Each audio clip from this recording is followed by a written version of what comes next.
Assalamualaikum warahmatullahi wabarakatuh. Izin memperkenalkan diri, nama saya Azharatul Jannah dengan NPM 2421020098, mahasiswi kelas F semester 4 dengan Prodi Hukum Tata Negara Fakultas Syariah. Tujuan saya membuat video ini guna untuk memenuhi syarat pengambilan nilai ujian akhir semester pada mata kuliah Hukum Acara Perdata. Di sini saya akan menjelaskan materi dari bab 8 sampai bab 14. Yang pertama ada bab 8, yaitu tentang gugatan rekonvensi. Yang pertama ada A.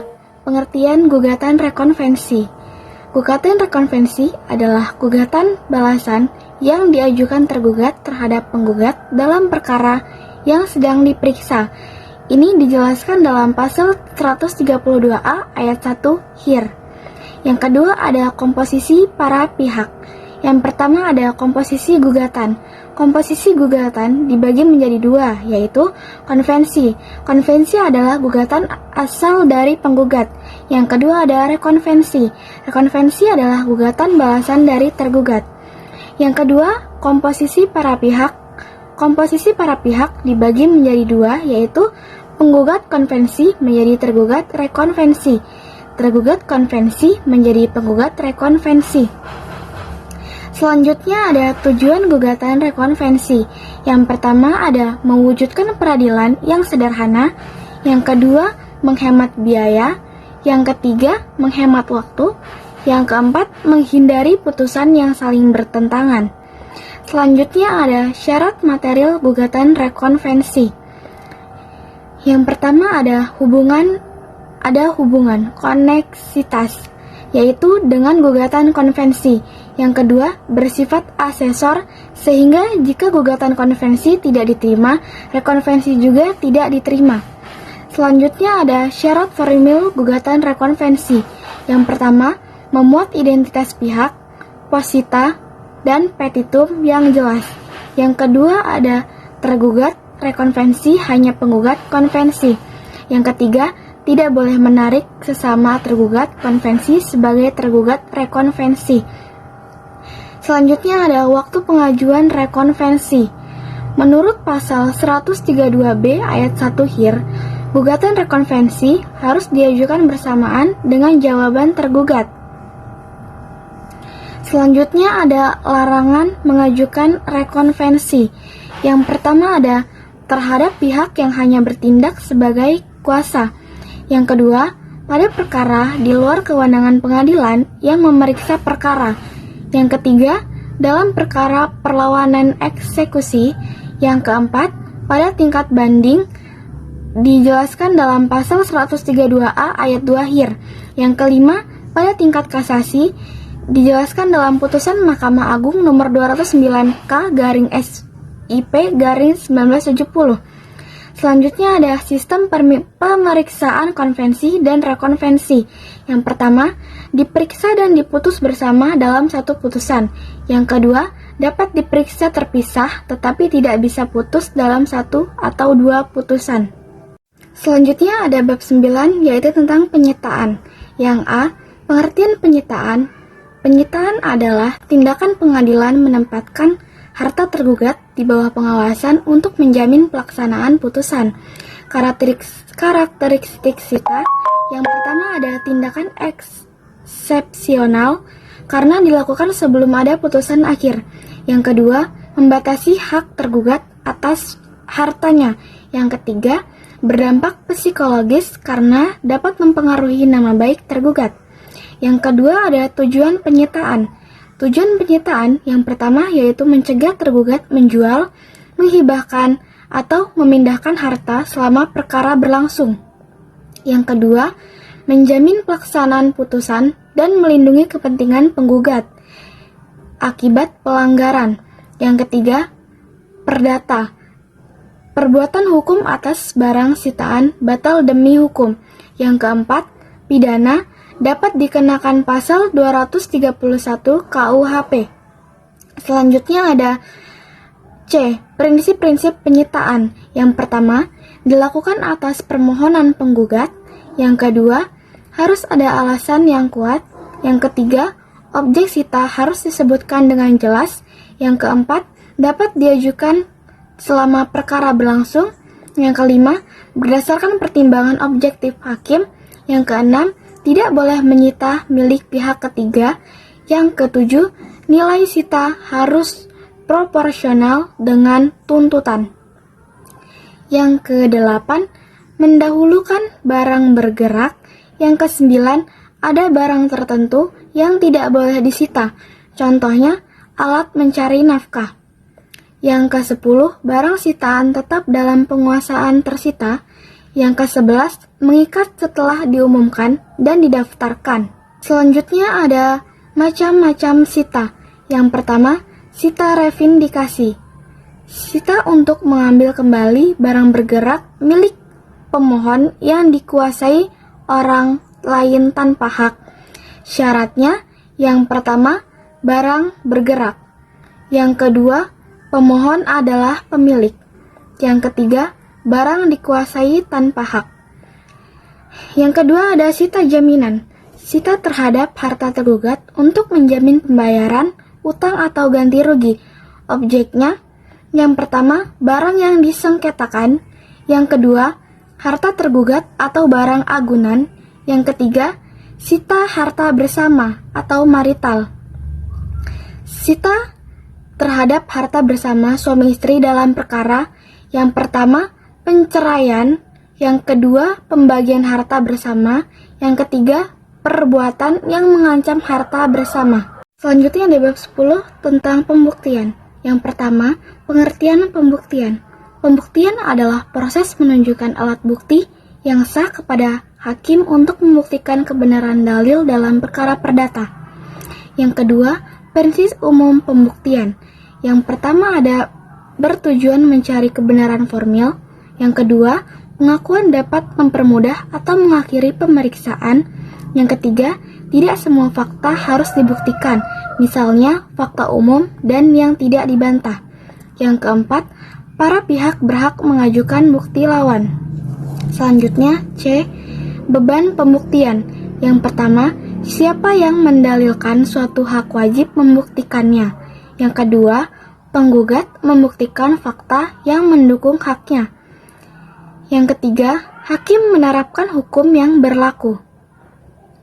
Selanjutnya ada batas minimal pembuktian. Pembuktian harus didukung alat bukti yang cukup dan sah. Yang pertama ada syarat formil. Syarat formil dibagi menjadi beberapa macam. Yang pertama, saksi cakap. Yang kedua, memberi keterangan di persidangan. Yang ketiga, mengucapkan sumpah. Selanjutnya ada syarat material. Yang pertama, berdasarkan pengetahuan sendiri. Yang kedua, memiliki alasan yang jelas. Yang ketiga, sesuai dengan alat bukti yang lain. Selanjutnya, E. Alat bukti. Yang pertama ada bukti tertulis. Bukti tertulis dibagi menjadi beberapa macam. Yang pertama, akta autentik, dibuat oleh atau di hadapan pejabat berwenang. Yang kedua, akta bawah tangan, dibuat para pihak tanpa pejabat berwenang. Yang ketiga, akta pengakuan sepihak, berisi pengakuan suatu hak atau kewajiban. Yang kedua, saksi. Orang yang mengetahui langsung suatu peristiwa, berlaku prinsip unus testis, nullus testis. Satu saksi bukan saksi. Yang ketiga, persangkaan. Kesimpulan yang ditarik dari fakta yang telah terbukti, baik oleh undang-undang maupun hakim. Yang keempat, pengakuan. Pernyataan yang membenarkan dalil pihak lawan, baik tertulis maupun lisan. Yang kelima, ada sumpah. Pernyataan yang dikuatkan atas nama Tuhan sebagai alat bukti. Jenis sumpah ada beberapa macam. Yang pertama, sumpah pemutus. Yang kedua, sumpah tambahan. Yang ketiga, sumpah penaksir. Selanjutnya bab 11 yaitu putusan pengadilan dan upaya hukum. Yang pertama, pengertian. Putusan pengadilan adalah keputusan hakim yang dijatuhkan setelah seluruh proses pemeriksaan perkara selesai. Yang kedua, yaitu B. Asas putusan. Yang pertama, memuat alasan hukum yang jelas. Yang kedua, mengadili seluruh gugatan. Yang ketiga, tidak boleh melebihi tuntutan penggugat atau ultra petita. Yang keempat, diucapkan dalam sidang terbuka untuk umum. Selanjutnya ada C. Formulasi putusan. Putusan harus memuat yang pertama, dalil gugatan. Yang kedua, jawaban tergugat. Yang ketiga, pembuktian. Keempat, pertimbangan hukum.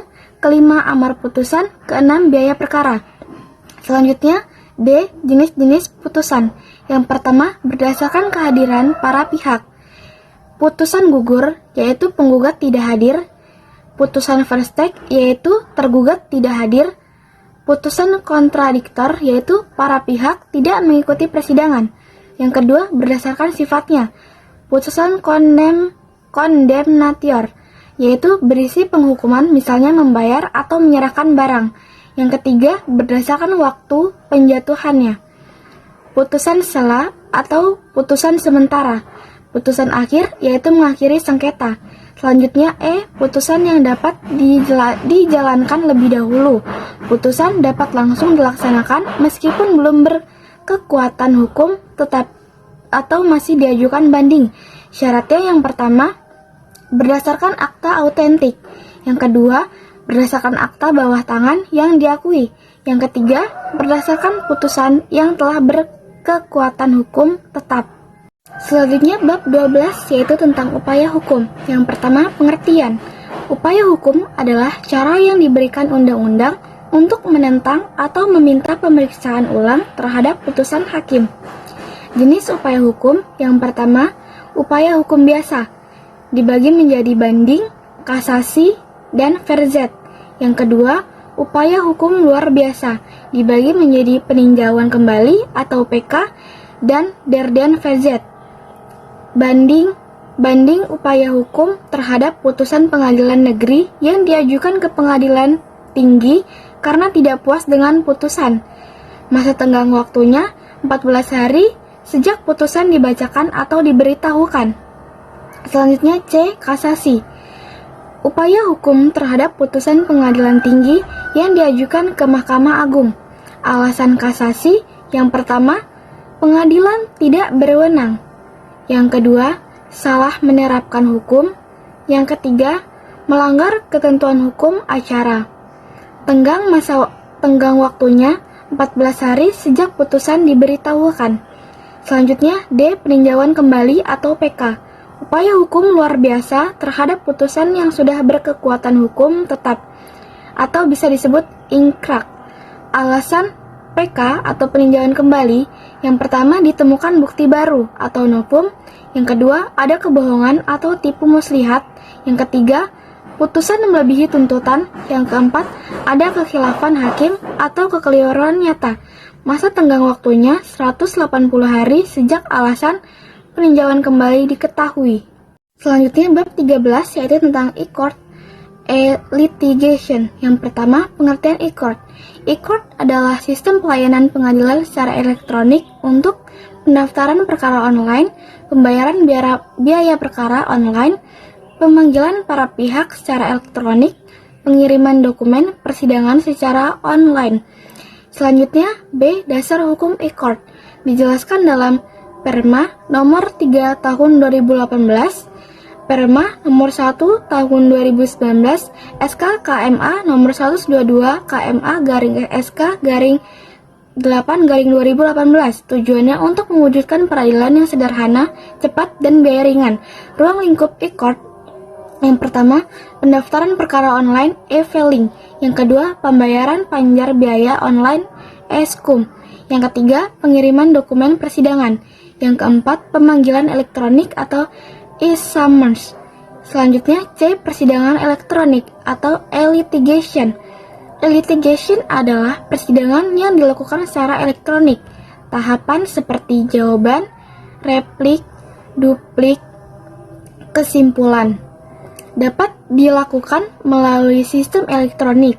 Namun, sidang pertama dan pembuktian tertentu tetap memerlukan kehadiran para pihak. Selanjutnya ada court kalendar. Court kalendar adalah jadwal persidangan elektronik yang memuat agenda setiap tahap persidangan agar proses berjalan teratur dan tepat waktu. Selanjutnya, replik dan duplik dalam e-court. Dokumennya, jawaban, replik, duplik, kesimpulan. yang diunggah melalui sistem informasi pengadilan sesuai jadwal yang telah ditentukan. Selanjutnya, F. Pemeriksaan saksi atau ahli. Pemeriksaan saksi atau ahli dapat dilakukan secara langsung di pengadilan, melalui media audiovisual atau telekonferensi jika berada di lokasi berbeda. Selanjutnya, G. Salinan putusan elektronik.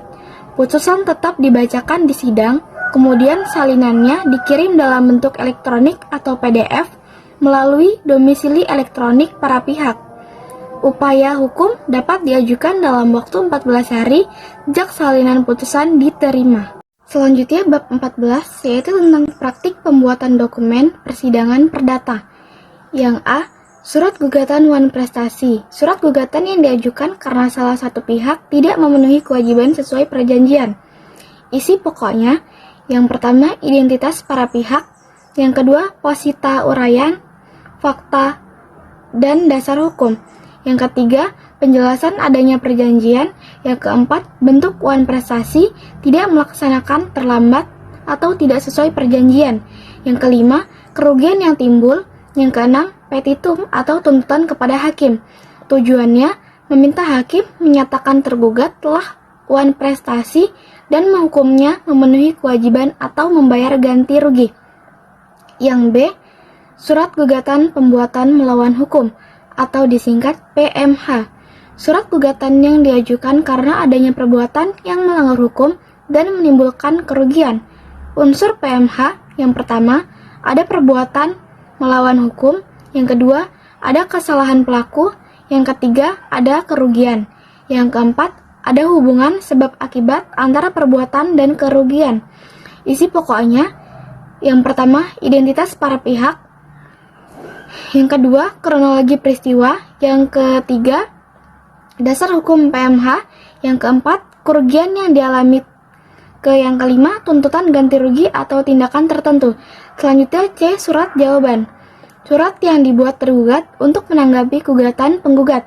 Isi pokoknya, yang pertama, membenarkan atau menyangkal dalil gugatan, yang kedua, mengajukan bantahan, yang ketiga, menyampaikan eksepsi atau keberatan, yang keempat, menyampaikan bukti dan alasan hukum. Fungsinya yaitu untuk membela kepentingan tergugat terhadap gugatan yang diajukan. Selanjutnya D. Replik. Replik adalah tanggapan penggugat atas jawaban tergugat. Isi pokok dari replik yaitu yang pertama, menegaskan kembali dalil gugatan. Yang kedua, membantah jawaban tergugat. Yang ketiga, menjelaskan hal yang dianggap tidak benar dalam jawaban tergugat. Fungsinya yaitu untuk memperkuat posisi penggugat di persidangan. Selanjutnya E. Duplik. Duplik adalah tanggapan tergugat terhadap replik penggugat. Isi pokoknya, yang pertama, menjawab bantahan dalam replik. Yang kedua, mempertahankan dalil jawaban tergugat. Yang ketiga, menolak argumentasi penggugat yang dianggap tidak benar. Fungsinya yaitu untuk memperkuat pembelaan tergugat sebelum masuk tahap pembuktian. Selanjutnya F. Daftar bukti penggugat. Daftar seluruh alat bukti yang diajukan penggugat dalam persidangan. Isinya yaitu nomor bukti, P1, P2, dan seterusnya. Nama atau jenis bukti, keterangan singkat isi bukti. Fungsinya untuk memudahkan hakim memeriksa dan mencocokkan bukti yang diajukan penggugat. Selanjutnya G. Daftar bukti tergugat. Daftar seluruh alat bukti yang diajukan tergugat. Isinya nomor bukti, T1, T2, dan seterusnya. Nama atau jenis bukti, keterangan singkat isi bukti. Fungsinya untuk menjadi dasar pembelaan tergugat dan membantu hakim dalam proses pembuktian. Sekian pemaparan materi dari saya. Kurang dalam lebihnya mohon maaf. Saya akhiri. Wassalamualaikum warahmatullahi wabarakatuh.